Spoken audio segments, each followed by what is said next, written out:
Guck mal, Leute. Egal, wo man hinschaut, alles voll mit Weed.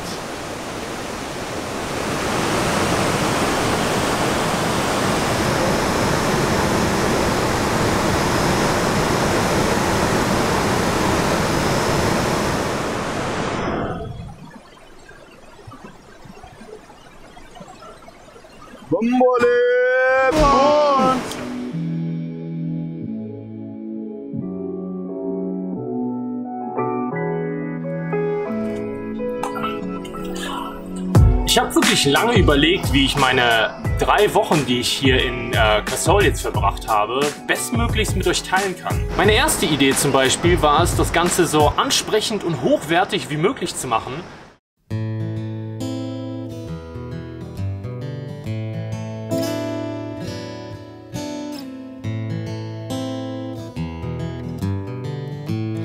Ain't no sunshine when she's gone.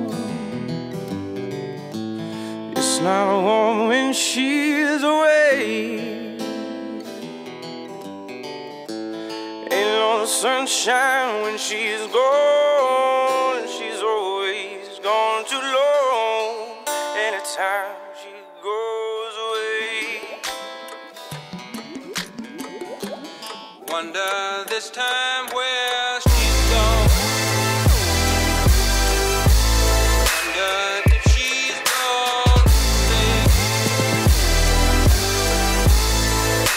Sunshine, she's gone, and this house just ain't no home. Anytime she goes away,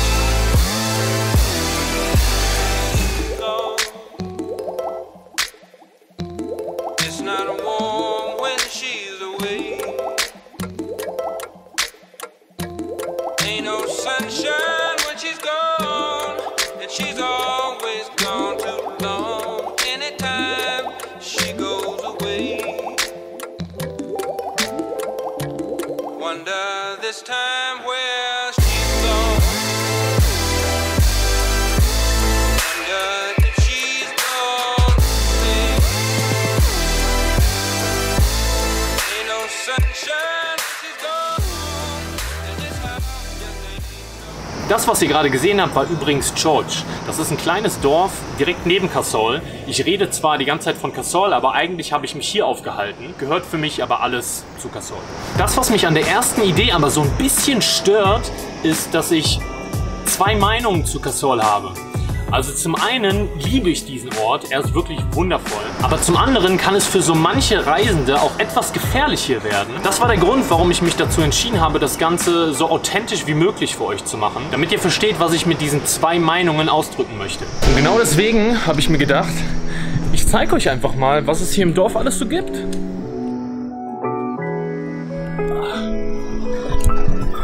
Und kurz vorab, hier gibt es gar nicht so viel.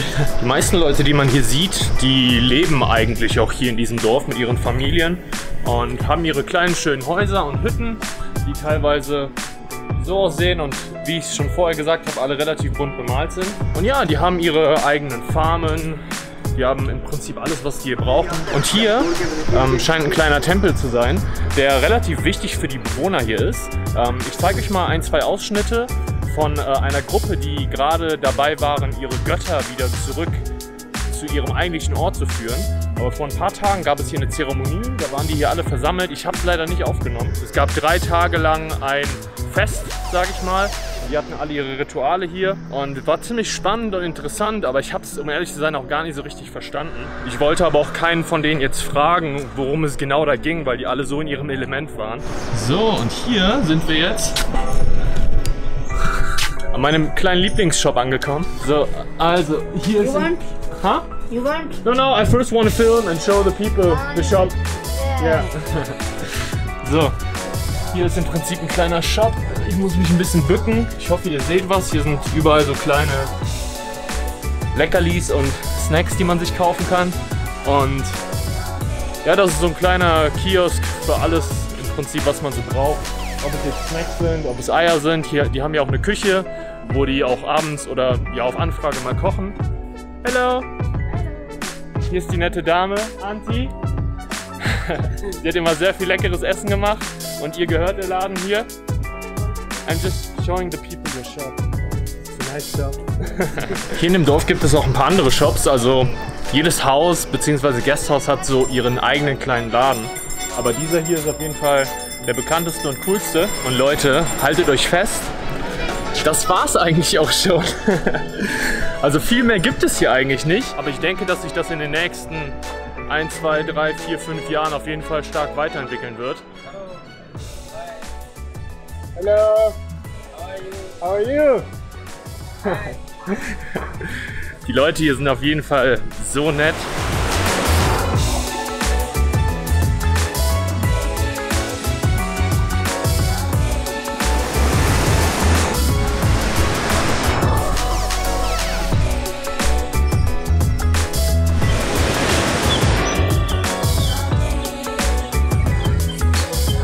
Ich möchte aber auch über eine Sache sprechen, die in Parvati Valley echt gefährlich sein könnte, beziehungsweise über die man sich bewusst sein sollte. Vor allem, wenn man ohne Plan reist. Wenn man einfach nach Parvati Valley reist, um sich sozusagen treiben zu lassen und zu schauen, was passiert, wird man auf Menschen treffen, die das Ganze sehr gut heißen. Also es sind wirklich wundervolle Menschen und auch sozial sehr engagierte Menschen, die einen willkommen heißen, die mit einem das Zuhause teilen und im Prinzip auch alles teilen, was sie hier haben. Wenn man hier hinkommt in die freie Natur und sich das Ganze hier anschaut, dann hat man einfach keine Probleme. Also ganz ehrlich, man kommt hier hin und man kann sich wirklich nur auf sich konzentrieren und genau das genießen, was gerade stattfindet. Und das machen die Menschen hier auch. Sie leben hier, sie arbeiten hier, aber wie ich es euch auch gezeigt habe, mehr gibt es hier auch nicht. Und jetzt kommt etwas ins Spiel, was die Menschen hier dann auch wirklich den ganzen Tag über begleitet. Was ich jetzt in keinster Art und Weise schlimm finde, aber man sollte sich dessen bewusst sein. Denn wie ich es schon gesagt habe, Haschisch spielt hier eine ganz große Rolle. Und ihr glaubt gar nicht, wie viel Haschisch die hier rauchen. Ich denke, das betrifft auch jede Generation hier. Jeder, der hier hinkommt, auch meine Generation, macht nichts anderes, als hier zu leben, zu arbeiten und zu kiffen. Was das Ganze jetzt hier schwierig macht, und da will ich auch offen und ehrlich zu euch sein, wenn man hier hinkommt ohne Plan und das Leben einfach nur genießen will und man wirklich auf so nette Leute trifft, für die es normal ist, in einer Gruppe von Menschen als Gemeinschaft zu chillen und einen zu rauchen, dann kann es schnell passieren, dass man sich dem Ganzen einfach mal anschließt. Und ja, auch ich habe es gemacht. Mama, Papa, falls ihr das seht, chill, es ist alles super. Ich weiß ganz genau, dass ihr das früher auch... Aber dann chillt man mal ganz entspannt im Gasthaus mit allen Leuten, die dann zusammenkommen. Es kommen Freunde aus anderen Gasthäusern, man sitzt zusammen, man spielt Karten, man spielt Monopoly und ganz viele andere Sachen und genießt einfach den Abend. Und wenn man dann hier ist und sich wirklich keine Pläne macht und einfach nur hier chillt, dann passiert das Ganze auch jeden Abend. Wie gesagt, das ist echt cool, man lernt immer wieder neue Leute kennen, es macht Spaß, man hängt nicht immer am Handy, sondern man ist einfach nur so, wie man es früher war, als es noch keine Smartphones gab. Man hat einfach nur zusammen gechillt und die Zeit genossen. Aber einer von den Locals hat es auch mit einem Satz echt auf den Punkt getroffen. Er hat mir gesagt, we are stuck in time here. Und das trifft wirklich zu. Das ist wirklich schon wie eine Dauerschleife hier. Man kommt hier hin, wenn man keinen Plan hat, dann chillt man, dann isst man was, man sitzt zusammen, man quatscht über Gott und die Welt und es wird einfach Haschisch konsumiert. Ich möchte mit dem Ganzen hier auch kein gutes oder kein schlechtes Beispiel vermitteln, weil darum geht es hier in dem Ganzen einfach nicht. Das, was ich machen möchte, ist mit euch meine Erfahrungen zu teilen, wie es von Ort zu Ort ist. Und was ich vor allem möchte, ist, dass das Ganze so authentisch wie möglich ist. Und es ist hier nun mal so, und dafür ist Kassel auch bekannt, es gilt hier einfach, ohne es ausgesprochen zu haben, als Hauptgeschäft und auch als Hauptbeschäftigung. Und ich möchte hiermit auch nicht sagen, dass ihr hier bloß nicht ohne Plan hinkommen sollt. Es ist wirklich jedem selbst überlassen, was er machen kann und was nicht. Aber für Menschen, die offen gegenüber dem Ganzen sind, beziehungsweise das Ganze ein bisschen lockerer und gechillt sehen, so wie ich das mache, wichtig hierbei, ihr solltet euch selbst wirklich sehr gut kennen, euch kontrollieren können und vor allem wissen, was ihr macht. Ihr könnt hier auf jeden Fall eine echt wundervolle Zeit haben. Ich habe hier wirklich viele Leute getroffen, die eigentlich nur für 1 oder 2 Tage hier bleiben wollten, aber dann insgesamt einen Monat hier versackt sind und nicht sehr viel gemacht haben in dieser Zeit, außer das, wovon ich euch gerade erzählt habe. Der Umgang hier mit Drogen wird einfach als Teil der Gemeinschaft hier gesehen. Deswegen sollte man, wenn man hier hinkommt, auf jeden Fall tolerant gegenüber dem Ganzen sein. Ihr werdet nicht drum rumkommen, nicht in einer Gruppe voller haschisch rauchender Menschen zu sitzen und dann liegt es ganz allein an euch, wie ihr damit umgeht. Kurze Info nebenbei. In Kasol bzw. hier in Parvati Valley soll es das beste Haschisch der Welt geben. Ich hoffe, ihr versteht, was ich euch damit sagen möchte. Wer mich kennt, sollte auch wissen, dass ich einfach nur offen und ehrlich über meine ganzen Erfahrungen sprechen möchte. Und das ist auf jeden Fall ein sehr großer Teil von Parvati Valley. Ich meine, ich habe ja auch schon in dem Video von Tosh darüber gesprochen. Checkt es gerne aus, falls ihr es noch nicht gesehen habt. Ich hoffe, ich habe in dem Video jetzt auch nichts Falsches gesagt. Ich meine, über Drogen zu sprechen ist immer eine schwierige Sache. Vor allem, wenn man in einem wirklich komplett fremden Land ist, wo komplett anders damit umgegangen wird und viele Menschen bzw. viele andere Länder sowas gar nicht verstehen. Aber ihr dürft nicht vergessen, dass dieses Thema ein sehr großer Teil dieser Gesellschaft ist. Ich habe es wirklich sehr genossen hier, aber vor allem, und jetzt haltet euch fest, der Besitzer des Guesthauses hat mich einfach umsonst aufgenommen. Das bedeutet, ich habe ungefähr fast 3 Wochen Couchsurfing bei ihm gemacht und habe eigentlich nur für das Essen bezahlt. Und ich glaube, das war auch der Grund, warum ich so ein kleines bisschen in diesem Circle festgesteckt habe. Aber es geht jetzt auf jeden Fall weiter. Ich bin noch lange nicht fertig mit Indien. Wir sind gerade auf dem Weg nach Kasol jetzt. Die beiden Girls, die mit uns in Tosh waren, die ziehen jetzt weiter. Ich habe mir gedacht, ich zeige euch mal, wie Kasol so aussieht. Kurz vorab, der Ort Kasol ist gar nicht so besonders. Also er ist schön auf jeden Fall, aber das ist wie so eine kleine Stadt mitten im Nirgendwo. Also du hast hier sehr viel, du hast hier die ganzen Shops und Supermärkte und Restaurants. Das gefällt mir nicht so an dem Ort, also man kann hier schon bleiben, aber nicht allzu lange. Dort, wo ich chille hingegen, ist es super nice.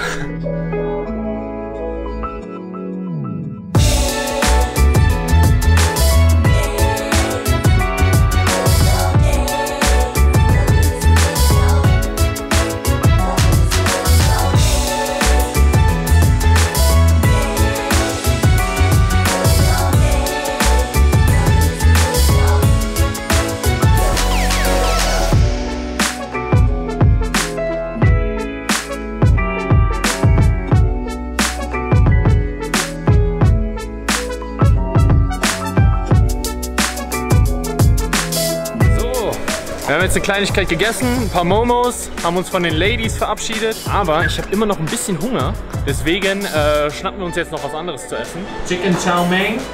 What do you have, Lin? Veggie Tukka. Veggie Tikka. And you? Kaju? Chicken fried rice. Nice.